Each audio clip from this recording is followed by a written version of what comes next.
गांव में एक किसान रहता था। एक बार उसे कहीं से बाज का एक अंडा मिला।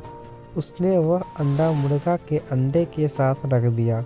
मुर्गा उस अंडे को अन्य अंडों के साथ सेने लगे।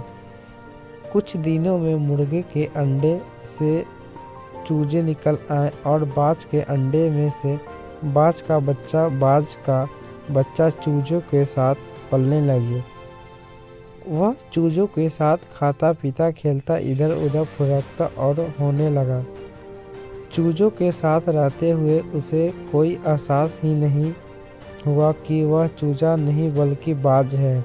वह खुद को चूजा ही समझता था और वह हर काम उन्हीं की तरह करता था। अब उड़ने की बारी आई तो अन्य चूजों को देखी वह भी थोड़ी ही ऊंचाई तक उड़ और फिर वापस ज़मीन पर आ गई। उसकी भी ऊंचा उड़ने का मन करता, लेकिन जब वह सबको थोड़ी ही ऊंचाई तक उड़ता देखता तो वह भी उतनी ही ऊंचाई तक उड़ता। ज़्यादा ऊंचा उड़ने की वह कोशिश ही नहीं करता था। मुसीबत को झटक दो प्रेरणादायी कहानी। एक दिन उसने ऊंचे आकाश में एक बाज को उड़ते हुए देखा तो इतनी ऊंचाई पर उसने किसी पक्षी को पहली बार उड़ते हुए देखा था। उससे बड़ा आश्चर्य हुआ। उसने चूजों को पूछा, वो कौन है भाई जो इतनी ऊंचाई पर उड़ रहा है? चूजे बोले, वो पक्षी का राजा बाज है। वह आकाश में सबसे ज़्यादा ऊंचाई पर उड़ता है।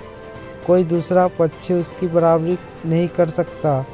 यदि मैं भी उसके जैसा उड़ना चाहूँ तो बाज के पूछा, कैसी बात करते हो? मत भूलो तुम एक चूजे हो, चाहे कितनी ही कोशिश कर लो बाज जितनी नहीं उड़ पाओगे। इसलिए व्यर्थ में ऊंचा उड़ने के बारे में मत सोचो।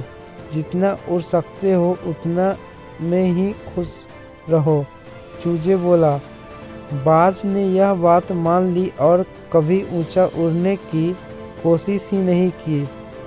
बाज होने बावजूद वह पूरी जिंदगी मुर्गा के सामने जीता रहा और दृष्टिकोण का हमारे जीवन पर बहुत गहरा प्रभाव पड़ता है। हम सभी क्षमता और संभावनाओं से परिपूर्ण हैं।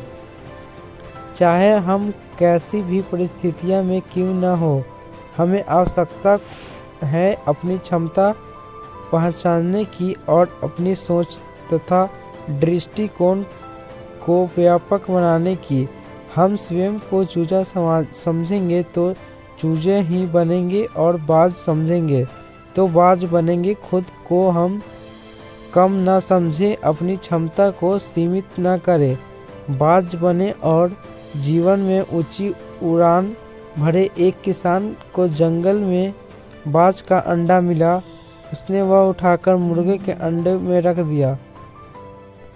दोस्तों, कहानी से सीख मिलती है, सोच और दृष्टिकोण महत्वपूर्ण है। अपनी सोच व्यापक बनाएं, अपनी क्षमता सीमित न करें। आप खुद को बाज समझेंगे तो बाज की जिंदगी जिएंगे और मुर्गा समझें तो मुर्गी की।